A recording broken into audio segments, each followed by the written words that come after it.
تک استقبالیہ پروگرام میں تمام لوگوں نے اپنی بات رکھی، سب نے مشورہ دیا اور اس بات پہ کافی زور دیا گیا کہ ہمارے گاؤں سے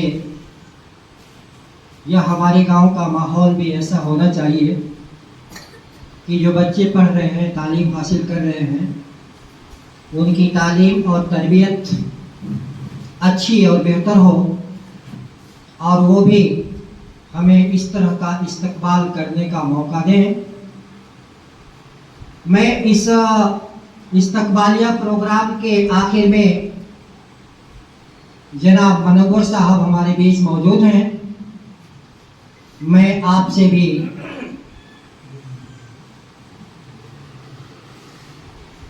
طبیعت شاید ٹھیک نہیں ہے، اس لیے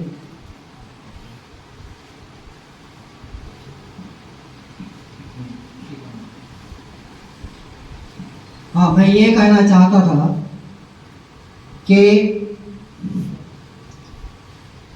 ابھی ہمارے بیچ بابو شارم بھی موجود ہیں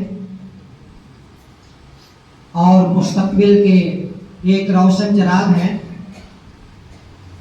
جن سے کافی امیدیں ہیں اس گاؤں کی، اس علاقے کی، اور تمام جان پہچان کے لوگ ہیں، ان تمام لوگوں کو ہم جب پڑھتے تھے پکڑی ویر بھدر میں اردو کے ہمارے استاد، جن کی سرپرستی، جن کی قیادت اور جن کی تعلیم و تربیت میں آج ہونہار PCS ادھکاری ہمارے بیچ موجود ہیں، تو اگر کبھی وقت نہیں ملتا تھا تو آپ اشارتاً ہم لوگوں کو لکھنے کے لیے ڈکٹیٹ نہیں کرتے، بلکہ یوں ہی کتاب دے کر کے کہہ دیتے تھے کہ بیٹھ کر کے آپ لکھیے، میں اس کی جانچ کروں گا۔ اس کے بعد بھی اگر وقت نہیں مل پاتا تھا تو اسی میں سے کسی بچے کو آپ کہہ دیتے تھے کہ آپ جانچ کر لیجئے سب کی کاپی، اور آپ کی کاپی جو جانچ کر رہا ہے اس کی کاپی میں جانچ کروں گا۔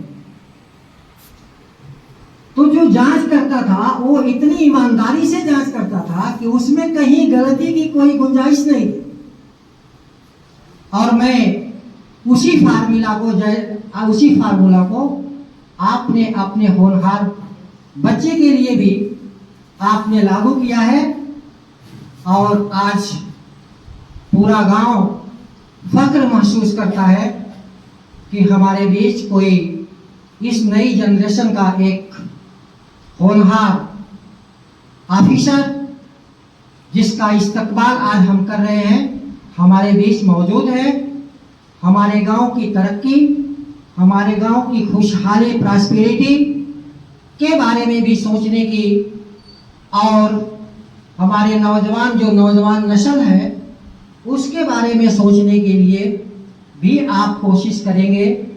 ان تمام سوالات کے بیچ میں ایک سوال اپنے استاد محترم سے، ضرورت تو نہیں لیکن کتابی سوال پوچھا جا سکتا ہے کہ آپ کو کیا امید تھی اور کتنی امید تھی جہاں آپ نے مقام حاصل کیا ہے؟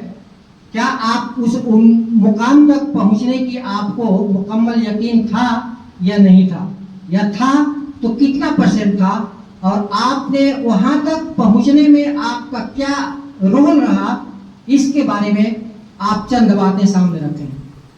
مولانا جناب عبدالوہاب صدیقی صاحب ہمارے استاد محترم۔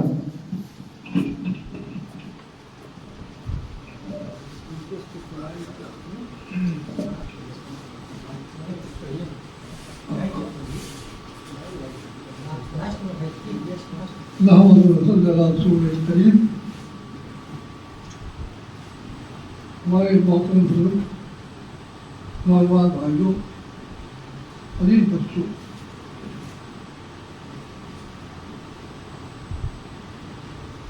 اللہ کا شکر ہے، اللہ رسول کا بڑا کرم ہے اور آپ لوگوں کی دعاؤں کا نتیجہ ہے کہ ہمارے فضل عزیز نے اس کا امتحان پاس کیا. یہ تقریب استقبالیہ آپ نے جو کیا ہے اس کے لیے میں بہت بہت شکر گزار ہوں اور تہ دل سے آپ کیا کرتا ہوں کہ اس سے جہاں آپ کیونکہ حوصلہ افزائی آپ نے کی، ہمت افزائی آپ نے کی، ساتھ ہی ساتھ اس طرح کی تقریب سے جیسا ہمارے بہت سے لوگوں نے بیان کیا کہ اس میں نوجوانوں کے اندر ایک جذبہ پیدا ہوتا ہے، ترغیب کی خواہش پیدا ہوتی ہے اور تاکہ نوجوان حوصلہ بلند ہو، تعلیم میں آگے بڑھا، تعلیم میں آگے بڑھے اور ساتھ ہی ساتھ جو گارجین ہیں، سرپرست ہیں اور ان لوگوں کے اندر بھی یہ جذبہ ہونا چاہیے کہ ہمارا لڑکے آگے بڑھے، ان کی حوصلہ پست نہ ہو، حوصلہ ان کا بلند رہے تاکہ وہ جہاں تعاون کرے. کیونکہ کسی چیز کی کامیابی کے لیے پہلی ضروری چیز محنت شرط ہے، ساتھ ہی ساتھ گارجن اور سرپرست کی بھی تعاون اور حوصلہ افزائی ضروری ہے. کیونکہ اگر آپ حوصلہ افزائی نہیں کی، آپ نے تعاون نہیں کیا تو اس کا حوصلہ پست ہو جائے گا اور وہ کسی کو ہو جائے گا. میں تھوڑی سی مثال دیتا ہوں. ہمارے فضل غازی جو بچپن سے ہی بہت ہونہار تھے، سبھی بھائیوں کا، پورے گھر کے لوگوں کی یہ خواہش تھی اور امید تھی کہ ایک دن یہ اعلیٰ تعلیم حاصل کرے. خصوصاً ہمارے مرحوم عبدالجمع جس کی تعلیم و تربیت نتیجہ ان کو وہ بیٹے کی طرف بھرتی تھی. پیار بھی، تعلیم و تربیت کے اندر بھی، بچپن سے بھی ان کی نگرانی کرنا، ان کو دیکھنا، ہر چیزیں ان کی بہرحال کرے تو مطلب یہ ہے کہ ان کی حوصلہ افزائی. لاسٹ میں جب یہ بی ٹیک کر لیا انہوں نے، تھوڑی مثال آپ کو دے رہا ہوں کہ بی ٹیک انہوں نے کر لیا، اس وقت میں ریٹائر ہو گیا. ان کو یہ احساس ہوا کہ ہمارے ریٹائر ہو گئے، لگتا ہے کہ ہماری امداد پوری طریقے سے نہ کر سکے. انہوں نے ٹیسٹ دیا اور نوکری ملازمت جانے کا سطح ہم نے سنا. میں کچھ نہیں پا رہا تھا کہ آخر ہمارے بیٹے کو کیا ہو گیا. اس طریقے سے اس کا پہلے پلان بھی بڑا تعلیم حاصل کرنے کا شوق تھا، آخر یہ کیا ہو گیا. خیر جب تک یہ ملازم سے تعلق کرتے اس وقت ہم لوگ اپنے پاس نہیں رکھتے. میں نے ایک دن پوچھ لیا کہ بیٹا آپ کی بات کیا ہے، تمہارا تو بہت بڑا تھا، تمہیں I S P C S کی خواہش تھی، تم نے بیچ میں سوا کر کے نمبر کر تم اختیار کر دیا. انہوں نے دل کی بات بتائی کہ ابا ہم نے سوچا کہ آپ ریٹائر ہو گئے، شاید آپ ہماری تعاون نہ کر سکتے، آپ کے سامنے پریشانی آئے گی، اس لیے مجھے اپنے پیر رکھا ہوگا. میں نے کہا بیٹا انشاءاللہ کبھی ہماری مشکلات سامنے نہیں آئیں گی، اللہ نے چاہا تو کبھی دشواری نہیں آئے گی. میں نے اپنے جتنے بچے تھے کبھی ان کی تعلیم کو بریک نہیں لگائی، تعلیم کو نہیں روکا، سب سے کہا کتنا پڑھ سکتے ہو اتنا پڑھو، جہاں تک پڑھنا ہو وہاں تک پڑھو، اللہ تعالیٰ بیٹا اس ملازمت کی اگر تمہیں خواہش چاہتے ہو تو اس کی فاتح کر کے انہوں نے کیا. یہاں کی بہت عزت تھی، بہت عزت تھی وہاں ٹاٹا کمپنی میں، لیکن انہوں نے استعفیٰ منظور نہیں ہو رہا تھا، لیکن انہوں نے استعفیٰ دے کر کے وہاں کر دیا ہے. اور کچھ کرتے اللہ کی وجہ سے ہر طرح کا ان کا تعاون ہوتا ان کا بند کرتا تھا. 6 سال تک آئی ایس کی پریشا امتحان دیتے رہے. لاسٹ میں انہوں نے یہ ریزلٹ نکالا، لکھت امتحان پاس کر لیا اور تقریب انٹرویو ہو جاتے تھے. نہیں ہم تھوڑا تقریب کو ہوئی تھی، سب کو تکلیف ہوتی تھی، لیکن مجھے احساس دلایا ابا حوصلہ کیجیے, اللہ نے کہا. خیر پورا ہونے کے بعد انہوں نے پھر وہ شروع کیا. 2024 کا انتظار ہو دیا. اس کا رزلٹ تھا 2025 کا بھی دیا ہے. یہ آئے انہوں نے دیکھا ہے اللہ نے. وہ کہنے کا مطلب یہ ہے کہ گارجین کو بھی پیچھے نہیں ہٹنا, محنت کرنا, کوشش کرنا بچوں کا کام ہے. حوصلہ دینا, مدد کرنا, تعاون کرنا ہمارا آپ کا کام ہے. اس لیے یہ تقریب جو ہے اس بات کی ترغیب دیتی ہے, اس بات کرتی ہے کہ اس کو چاہے وہ گارجین ہو ان کو بھی ہونا چاہیے اور ہونا چاہیے. تعلیم حصول کے لیے دنیا کے کسی مذاہب نے تعلیم کو لازمی قرار نہیں دیا سوائے اسلام کے چھوڑ کر کے. اللہ نے فرمایا کہ مسلم چاہے لڑکی ہو چاہے لڑکا ہو سب پر تعلیم کرنا فرض ہے. اسلام کے اندر تعلیم کو نہ حاصل کرنا ایک جرم ہے. جہنم کو یہاں تک کہہ دیا تعلیم کو. اور اس سے بعض لوگ سمجھتے ہیں جو ان کی غلط فہمی ہے کہ صرف تعلیم کی کا مطلب صرف دینیات کی تعلیم ہے. غلط ہے یہ. آگے اللہ نے فرمایا علم کو حاصل کرو چاہے تمہیں ملک چین جانا پڑے. اب اندازہ لگائیے عرب سے چین اس وقت کا دور تھا, عربی دور ہے, نور اس کے بارے میں تھا. آپ اگر علم کی دینیات کی تعلیم اور عدالت کی تعلیم دینی ہوتی تو نہیں کہتے. اس لیے کہ چین میں اس وقت عدالت کی تعلیم, اسلام کی تعلیم, دینیات کی تعلیم ناممکن تھا. وہاں کچھ تعداد کا دورہ تھا. لیکن آپ نے کہا کیوں تھا ان لوگ اس کی وجہ یہ ہے حکمت کی چیز دنیا میں مشہور ہے. اس زمانے میں چین اور یونان دنیا میں آگے تھے. یونان پسرے میں آگے تھا تو حکمت میں چین آگے تھا. حکمت کے معنی بھی ہر سائنس کے ہوتے ہیں. اسے قرآن کریم کا نام قرآن حکیم بھی ہے. تو آپ کا مقصد یہ تھا کہ یہ تعلیم عام ہے. تعلیم نے کہا صرف دینیاتی کا مقصد نہیں تھا, یہ عام ہے. چاہے دینی تعلیم ہو چاہے دنیاوی تعلیم ہو سب کے لیے آپ کو تھا. اس وقت کیا تھا چین میں حکمت اور سائنس میں چین اس کو پہنچانے. آج بھی ہے, آج دنیا کو آگے پیچھے چھوڑ دیا.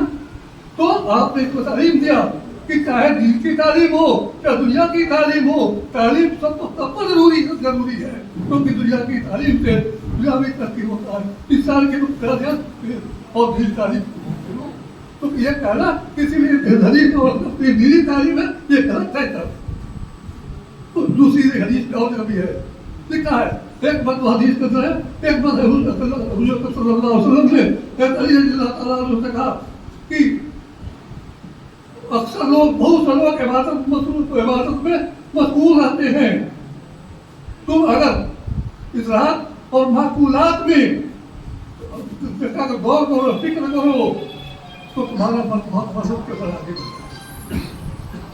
حدیث میں ہے, ابن ماجہ کے اندر روایت ہے موجود ہے کہ اگر ایک گھڑی تحقیق اور تلاش میں تم نے گزار دیا تو 100 برس کی عبادت سے بہتر ہے. تحقیق تلاش سے بچ سکتا ہے. قرآن کریم کے اندر اللہ تعالیٰ نے اپنے آپ کی شاعریوں کو بتاتے ہوئے بہت سی چیزوں کو بتایا. چاند کے بارے میں, سورج کے بارے میں, زمین کے بارے میں, رات کے بارے میں, دن کے بارے میں. اس میں تحقیق ہو قرآن کا